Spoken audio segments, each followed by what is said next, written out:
Welcome to Rising Tide Startups, where today's most exciting startup founders share their stories and strategies. They also deliver tangible lessons learned along the way that you can apply to your own startup. Each episode is a true masterclass. Make sure you take notes. Take it away, Kevin. This is Kevin Pruitt with another episode of Rising Tide Startups, and my guest today is Itamar Shafir. Thank you for joining us on Rising Tide. Happy to be here, Kevin. Thanks for having me. We've already had a great chat before we hit the record button, and it's interesting how our paths may have crossed, at least geographically up to this point. But this show is about you and not about me, so I am just curious for if you and I met at like a networking event, how would you introduce yourself to me? So I would introduce you today. I would introduce myself as the CEO of Umbrella, and what we do basically is help people build or scale digital marketing agencies. And the way we do it is via our platform, they can resell the best marketing solutions for the best wholesale prices, kind of bulk buy on behalf of a lot of people, 2,500 agencies today. And we also provide them with training, a front-end brand, because many people starting up don't have a strong brand, so it's hard for them to sell. So we're like a Remax for marketing agencies. And we have a team that generates leads for them. So like I said, kind of a turnkey solution for that. But on the larger scale, on the bird's eye view, I would say I'm a marketing tech entrepreneur. If it was asking about me and less about what I do. And we talked off camera. You spend, I guess, most of the time on the Israel side of things, but you also work in New York from time to time, and kind of bounce back and forth. But right now, you're sitting, you said, just north of Tel Aviv, probably close to the water, has a beautiful view of the Mediterranean that if he showed us out his window, we'd all be jealous. But let's wrap my head around the whole idea of Umbrella. From what I could see, and just like I said, I watched a couple of interviews you had done, and it looks like to me that it's like the perfect storm of white labeling services and really providing gaps, that people may have in their offerings. Is that a good summation? I think a very good summation, and definitely the core and the way we got started. But as we're on our path for a bit more than 5 years, and when we got started, we were definitely 100% white label fulfillment from different vendors, and all about getting our members the best quality products to sell for the lowest price. And then we noticed that people starting up have issue prospecting and have issues with branding and have knowledge gaps. So we started supplementing those lackings with our services. So helping them get clients, training them on prospecting and products, setting up a website for them, providing them swipes and email campaigns so to hit the ground running with something that actually worked. And some people starting up, they're good managers, they're not good copywriters. They're good ad people, they're not good content people. Like, you have a lot of different types of people that have a marketing affinity, but they're not good at everything. And when you're an entrepreneur, many times you're like, oh my God, I need to wear like 6-7 hats. But I'm good at like 2.5 hats. I'm not really good at everything. But I need those other 4 hats. Somebody's got to do the other 4 hats so I can provide that kind of comprehensive service. So kind of fill those gaps. So it is interesting to look at we've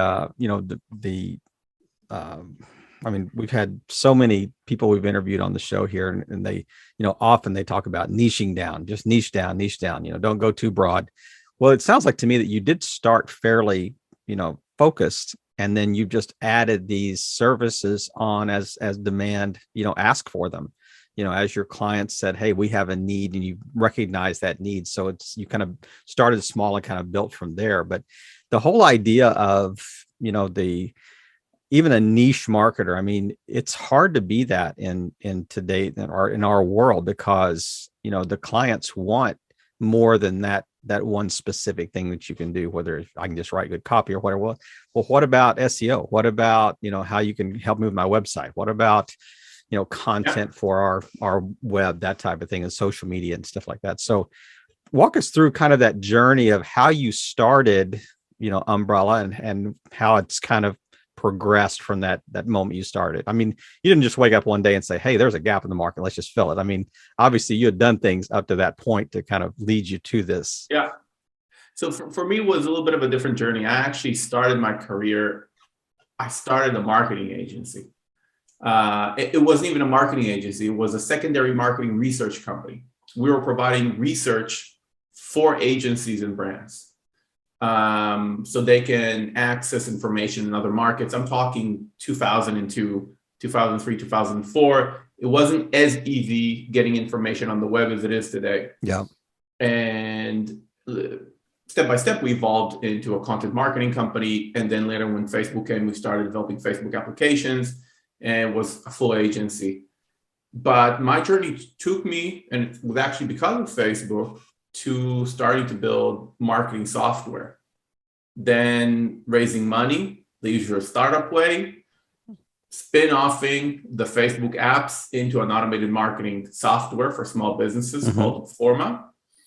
And that kind of brought me very much into marketing software and already cemented me 11 years in the marketing industry.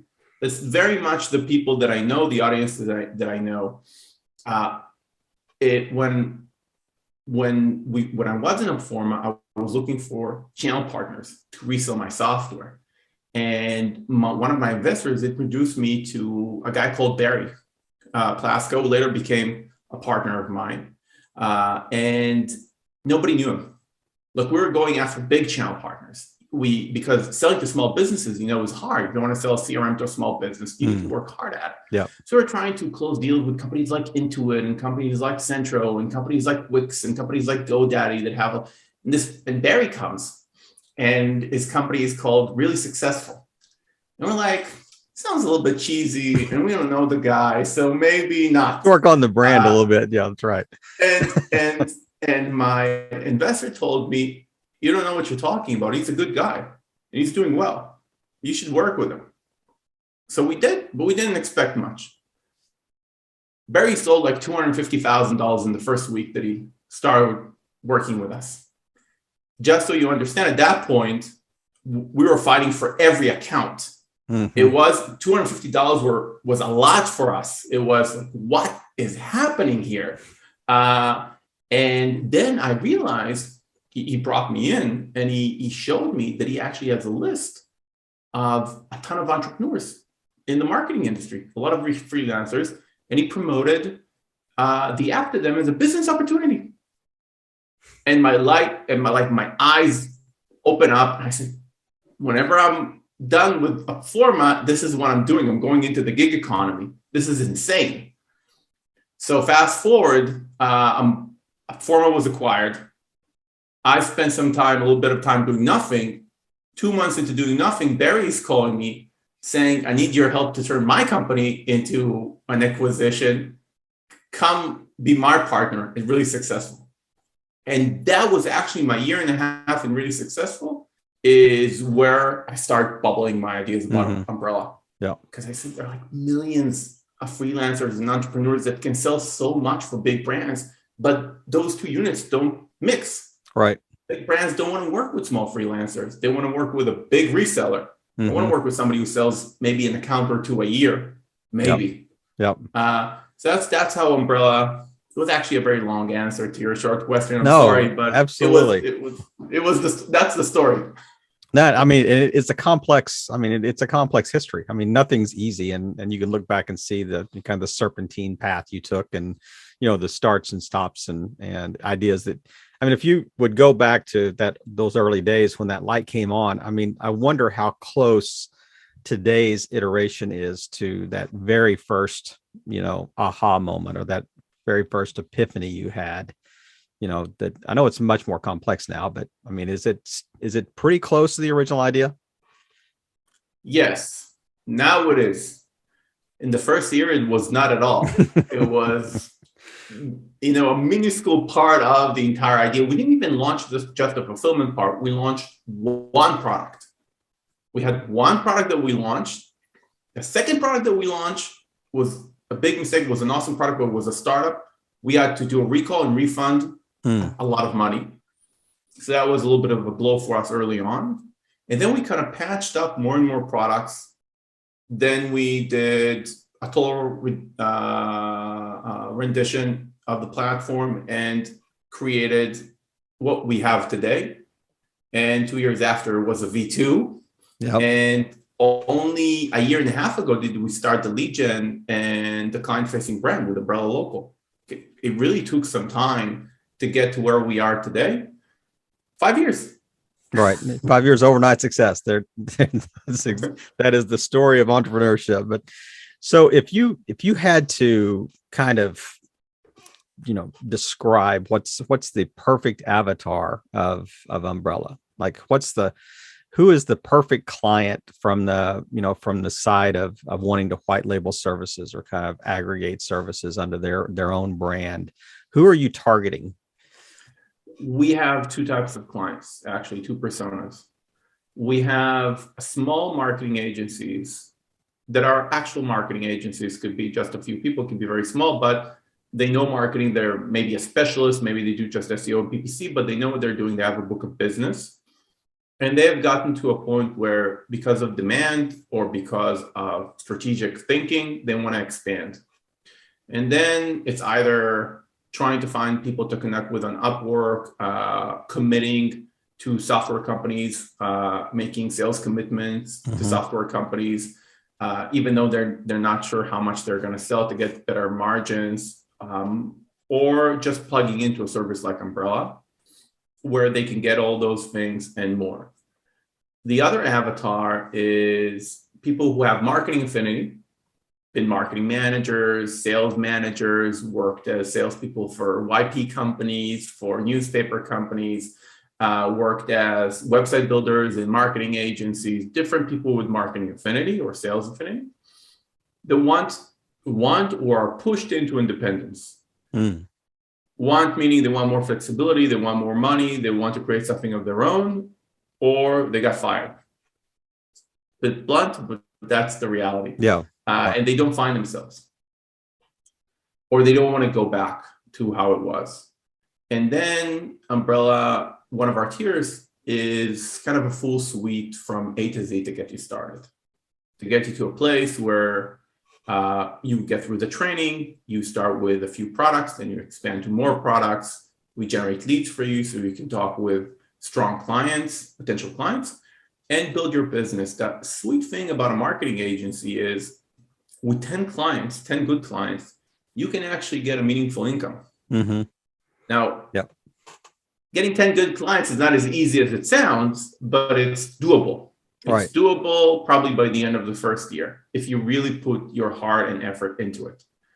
And then you can be somewhere between $100,000 to $200,000 a year income for one person. Now, I know some people have higher aspirations and you can definitely expand, but I'm saying you have something maintainable, dependable, that you can live on. And it's simpler. It's not like Umbrella.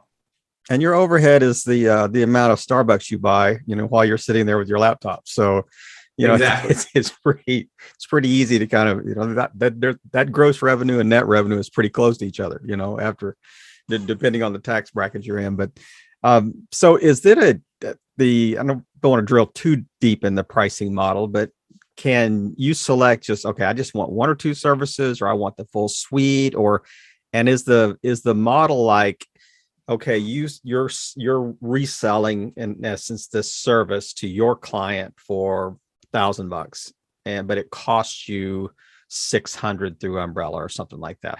What's that model look like for? Because I think this is such an interesting thing. I mean, our listeners are going to be going to your website and going, how do I do this? So I really want to kind of be clear about what they will encounter, because I did look on your site and it was kind of hard to determine. I mean, you're shooting at such a wide target. I mean, you can't just have a price list there. I understand that, but it was kind of hard to determine like how that would be structured. Yeah. So it's pretty much like you said. There are 3 tiers.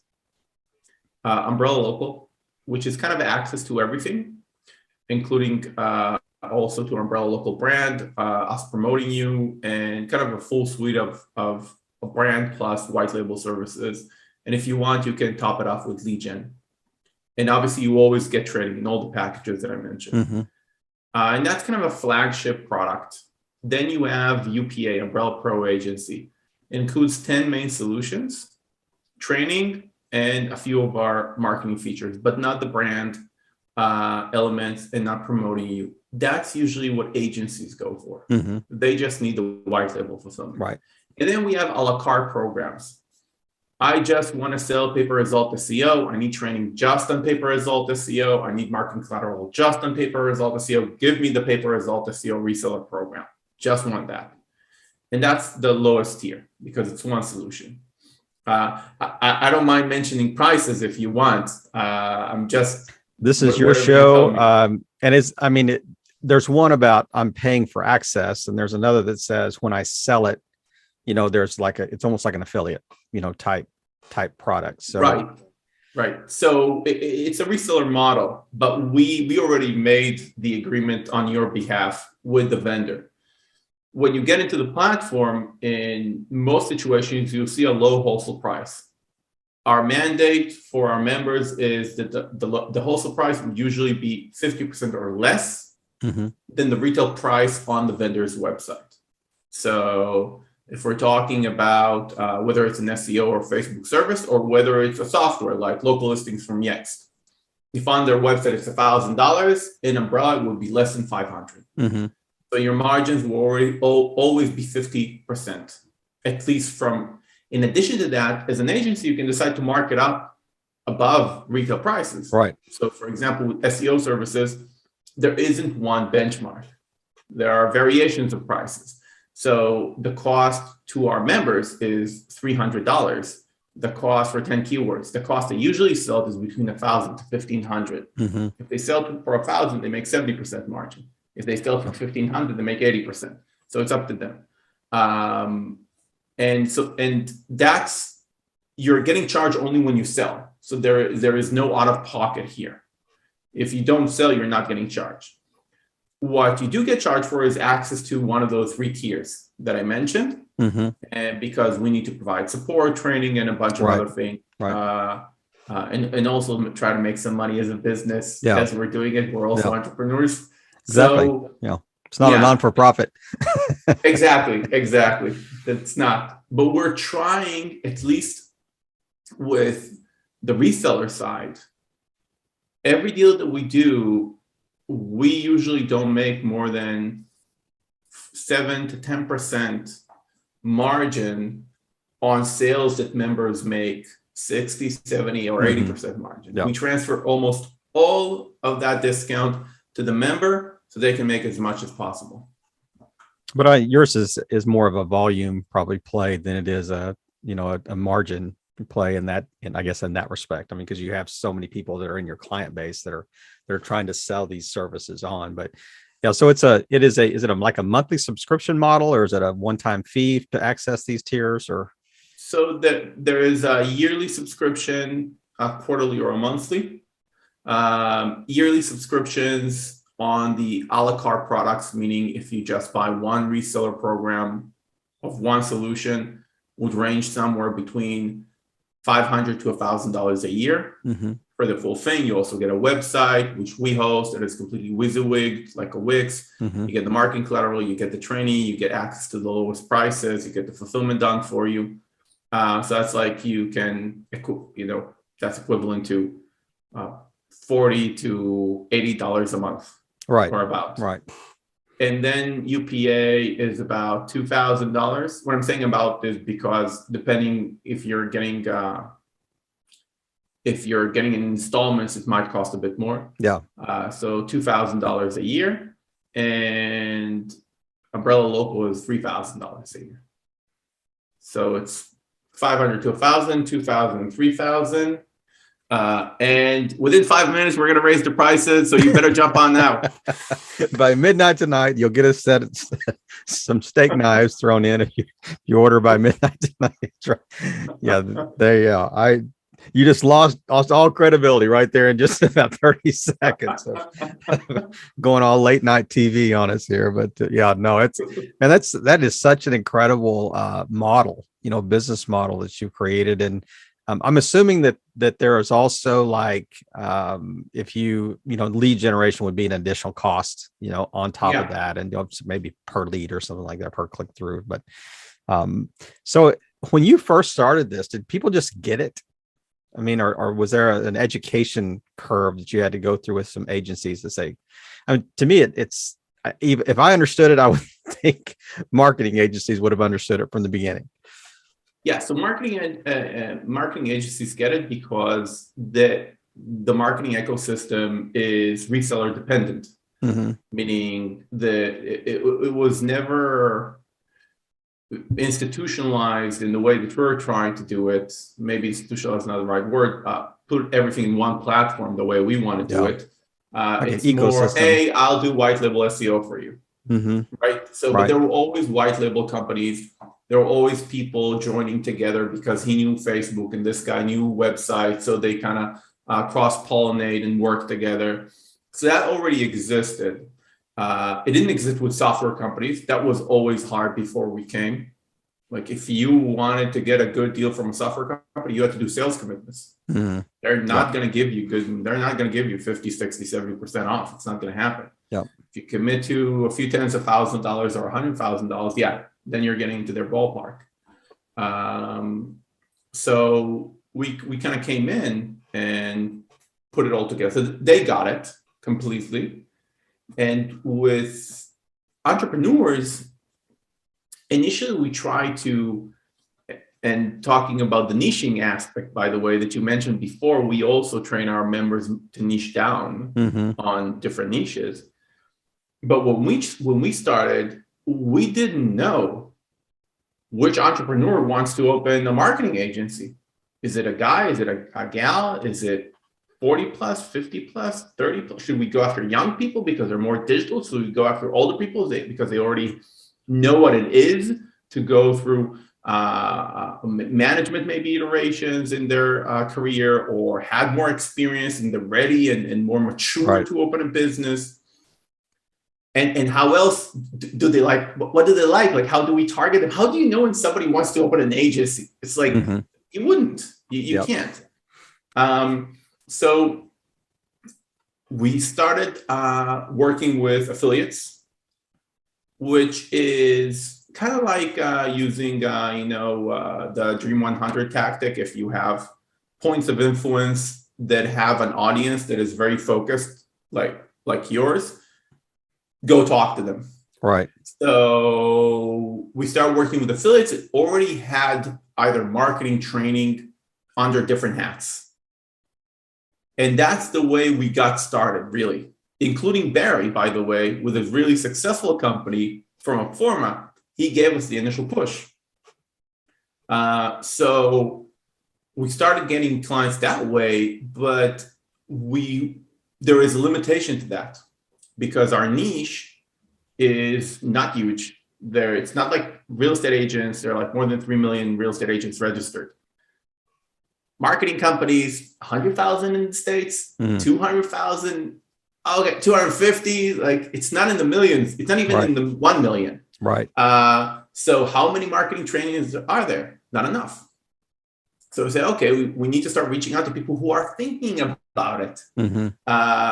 So we started just spending money on advertising, mainly Facebook advertising, trying different approaches until we got it. Took us like 6-7 months to break even on our ad spend.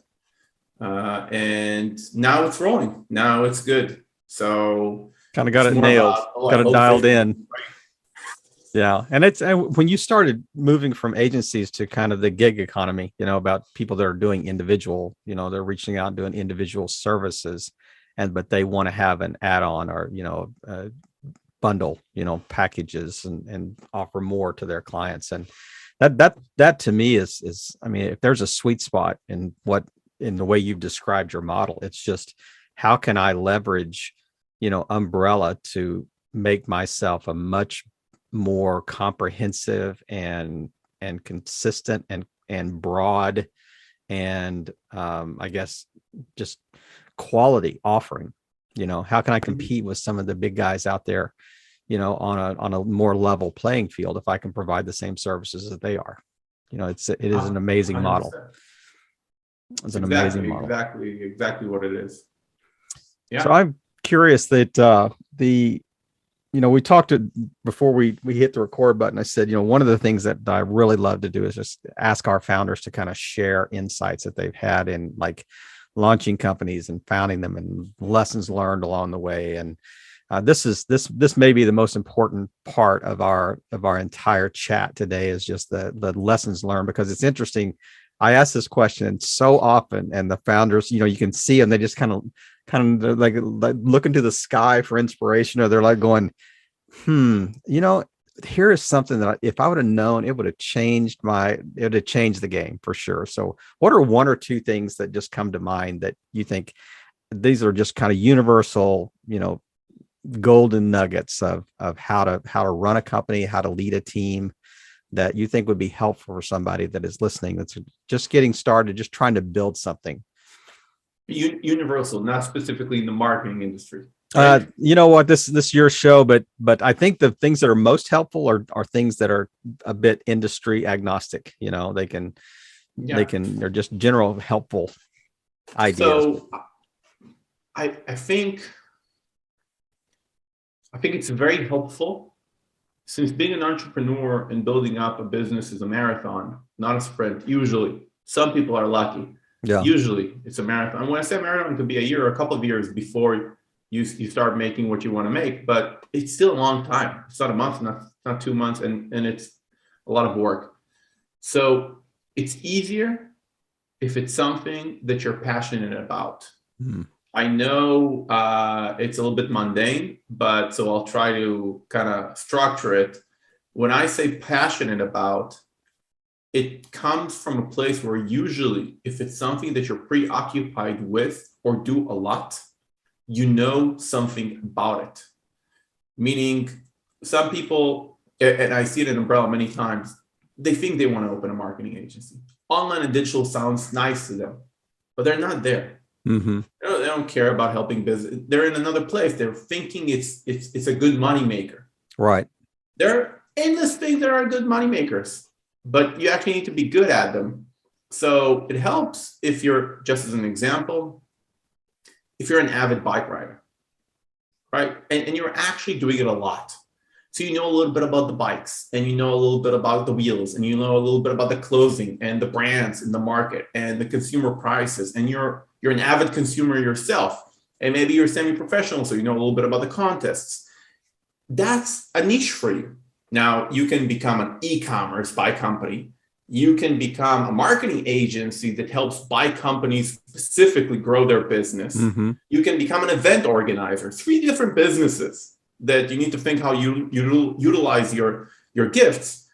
But why not do it there? Because it's a long journey. So do something that you like. Right. That's what I mean. So that's one. And think about something that is completely generic. I'm so focused on the marketing industry. Hey, you can narrow down. You can niche down all you want.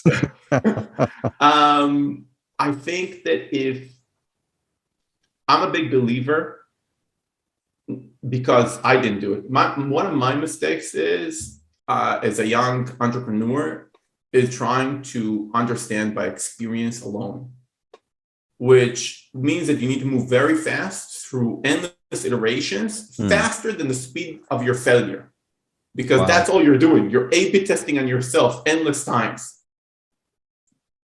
Going back, I would have actually probably tried to work in a marketing agency before starting my own